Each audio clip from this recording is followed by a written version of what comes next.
Ko araha te maunga, ko rawhideen te awa, ko Emirates te waka, ko Jumaili te iwi, ko Mohammed te tangata, ko Arif tōku ingoa whānau, ko Miriam tōku ingoa.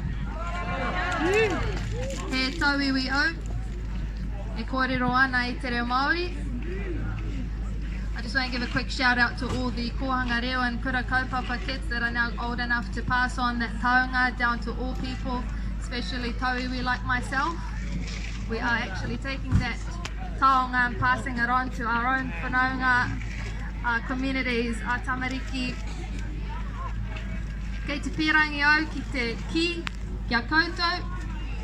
Kei te marama mātou I tō whawhai me tō mamai. Kua tai mai mātou ki te tautoko I te kaupapa I te rānei. We stand by you, we understand you, we see you, and we just want to tell you all ka nui te mihi kia koutou mō tō manaakitanga kia mātou I runga I tēnei whenua.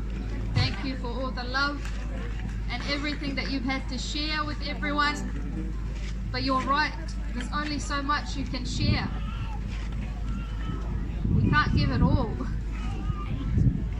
But from tauiwi like myself, just want you all to know that we're with you in spirit. We're here today, kei konei mātou.